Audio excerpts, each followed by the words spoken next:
Hello everyone, welcome back to Riyansh plants and pot. दोस्तों, आज की वीडियो है एक गार्डनिंग व्लॉग जिसमें मैं पिछले 15 दिन का या ये कह लीजिए पिछले 1 महीने में मेरे प्लांट्स की जो ग्रोथ है, अपडेट है, वो शेयर करूँगी। क्या क्या प्लानिंग है, क्या क्या चल रहा है, वो भी दिखाऊँगी। कुछ और इंटरेस्टिंग चीज़ें भी दिखाऊँगी।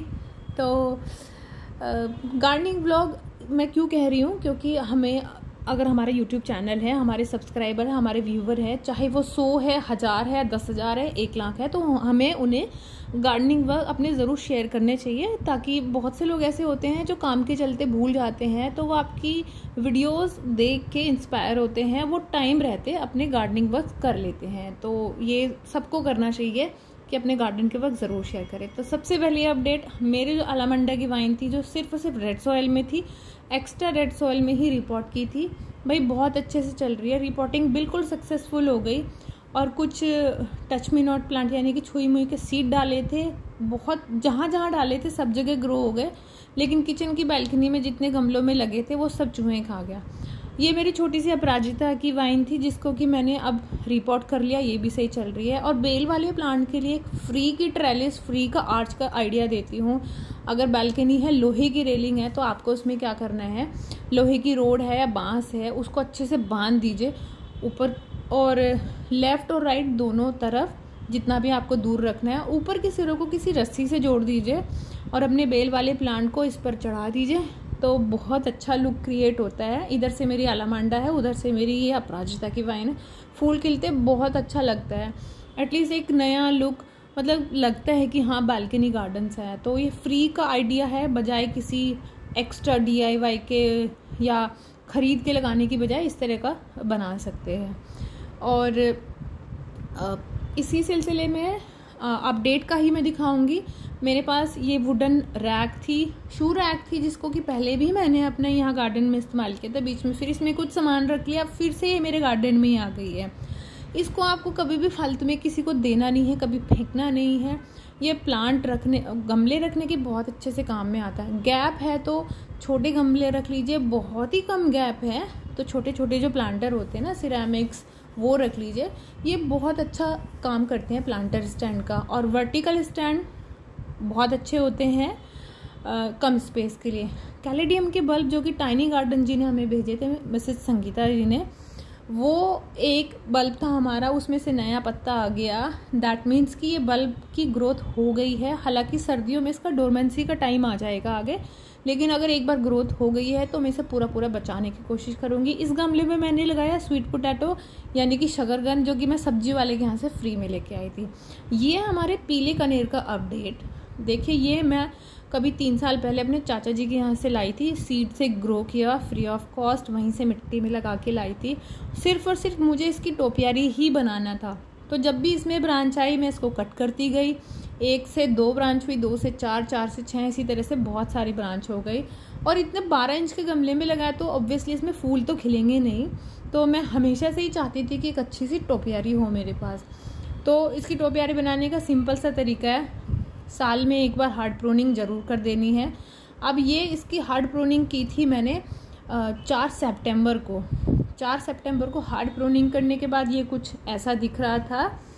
तो उस टाइम मैंने सोचा था कि कहीं ये इस बार ख़राब ना हो जाए, क्योंकि धूप कम मिल रही है प्लांट को, पर ऐसा नहीं हुआ।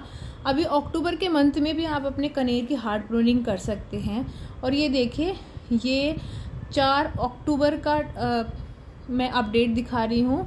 सारी जितनी भी ब्रांच कट की थी सब में बहुत अच्छे हेल्दी पत्ते आ गए हैं। इस तरीके से टोपियारी बना सकते हैं। इसका एक और फ़ायदा होता है, इससे स्टेम मजबूत होता है, मोटा होता है और रूटिंग सिस्टम ज़्यादा अच्छे से डेवलप हो जाता है। अब अगर इसको चाहें तो ज़मीन में भी लगा सकते हैं, नहीं तो गमले में भी रख सकते हैं।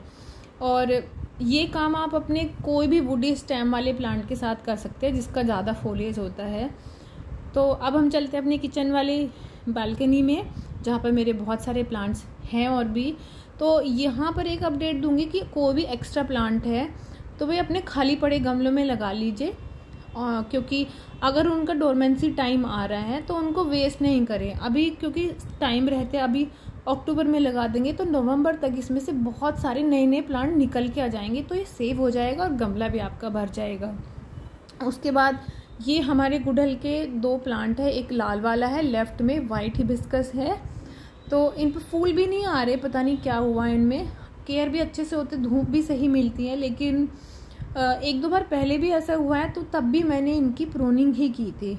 तो प्रूनिंग, हार्ड प्रूनिंग करने के 2-3 फ़ायदे होते हैं। सबसे पहली बात तो पौधे का रूटिंग स्ट्रक्चर जो है वो ज़्यादा स्ट्रॉन्ग होते हैं, क्योंकि ऊपर का फोलिएज कम बढ़ेगा तो नीचे जड़ें ज़्यादा बढ़ेंगी। और दूसरी बात, स्टेम मोटा हो जाता है, बोनसाई की शेप दे सकते हैं आप। फिर एक तीसरा फ़ायदा ये होता है कि जब नई ब्रांच आएंगी, जितनी नई नई ब्रांचें आती है उतने ही कलियां भी बनती हैं। तो ये प्रूनिंग का जो फॉर्मूला है प्लांट में ज़्यादा फूल पाने के लिए, हमेशा ही सक्सेसफुल होता है। हिबिस्कस में ज़्यादा फूल पाने हैं, हार्ड प्रूनिंग करिए, फिर जब भी नए पत्ते आएंगे, नई ब्रांचेस आएंगी तो कलियां ज़रूर बनती है। अब ये 15 दिन के बाद की अपडेट है। जितनी भी प्रूनिंग की थी बहुत अच्छे से भर भर के इसमें पत्ते आ रहे हैं, और फूल तो खिल ही जाएंगे दोस्तों, ऐसी बात नहीं है। और हिबिस्कस को मैं कहूँगी कि पूरे दिन की ही धूप चाहिए। हाँ, मेरे में थोड़ी कम आती है, लेकिन फिर भी आ जाती है। अब चलिए, एक कहावत सुनी होगी ना कि दूसरों की थाली में खीर ज़्यादा अच्छी लगती है, कुछ ऐसा ही होता है। अब देखिए, मेरे पास तीनों बालकनी में कितने पेड़ पौधे अंदर भी रखे हैं, लेकिन जब भी यहाँ पड़ोसियों के यहाँ देखती हूँ ना, भाई इनके फूलों पे मेरा मन ललचा जाता है। जबकि इनसे ज़्यादा फूल मेरे पास होते हैं, इनसे ज़्यादा गमले हैं, ले दे के इनके पास 7 या 8 गमले हैं, लेकिन इनके में फूल देखो भाई कितने सुंदर लग रहे हैं। 1 महीना पहले इस घर में जो लेडी रहती है उसने कटिंग से लगाए थे, और इतने बढ़िया, कोई केयर ही नहीं करता यार। यहाँ तो केयर करके मेरे पौधे तो बड़े नखरे दिखाते हैं। अब इनके बिना केयर के भी खूब अच्छे से चल रहे, देखो दूर से ऐसे दिखते हैं। कहीं मुझे देख ना ले कि मैं वीडियो बना रही हूँ, नहीं तो लड़ेंगे। तो चलिए दोस्तों, ये हुई हंसी मजाक की बात है। और टाइनी गार्डन जी से ही मैंने, मतलब मिसेस संगीता नाम है, सॉरी मैं टाइनी गार्डन बोल रही हूँ बार बार। ये बनी कैक्टस जो कि 4 पीसेस थे मेरे पास, उन्होंने 4 पीसेस भिजवाए थे, वही अच्छे से ग्रोथ हो गई है। और मुझे बड़ा अच्छा लगता है, चाहे कैक्टस किसी को कैसा भी लगता हो, लेकिन मुझे पर्सनली इसकी जो शेप है वो मुझे अच्छी लगती है। चारों में ही ग्रोथ हो गई है। आप भी ऐसे किसी से एक्सचेंज करिए, कलेक्शन बढ़ाओ, बहुत अच्छा तरीका होता है। सबसे एंड में दिखाती हूँ, ये मेरे इंडोर स्टैंड में प्लांट बढ़ते ही जा रहे हैं, बढ़ते ही जा रहे हैं। भाई कितनी कोशिश कर ली, अब इसमें बढ़ गए ना, तो मैंने क्या किया है कि एक बेकार पड़ी अलमीरा थी जिसका कि आउटर कवर ख़राब हो गया था। अब वो कवर ख़राब हो गया तो ये किसी काम की भी नहीं, इसमें कुछ सामान रखा नहीं जाता था, तो मैंने इसको DIY प्लांटर स्टैंड में चेंज कर लिया। शेल्फ में गैप बहुत कम था, लेकिन मैंने एक बीच में से एक हटा के 2 शेल्फ को एक कर लिया है, और काफ़ी सारे गमलों को इसमें अरेंज कर लिया। अब मुझे हंसी आती है कि इतने सारे जो ये गमले इसमें रखे हुए हैं, ये मैंने एक सिंगल स्टैंड में कैसे एडजस्ट किए हुए थे। मतलब अगर मैं इसमें लगाने लगूँ तो बिल्कुल लग ही नहीं पाएंगे। देखो, ये जुगाड़ ना एक गार्डनर को ही आते हैं, सच्चे प्लांट लवर हो ना कहीं से कैसे भी करके गमले ठूस के भर देते हैं। तो ये भी एक आर्ट है दोस्तों। तो चलिए, बहुत सारी बातें हो गई हैं, अब मिलेंगे किसी नेक्स्ट वीडियो में। तब तक आप अच्छे से मन भर के गार्डनिंग करिए। चैनल सब्सक्राइब करना, लाइक शेयर सब्सक्राइब करना। मिलेंगे, हैप्पी गार्डनिंग।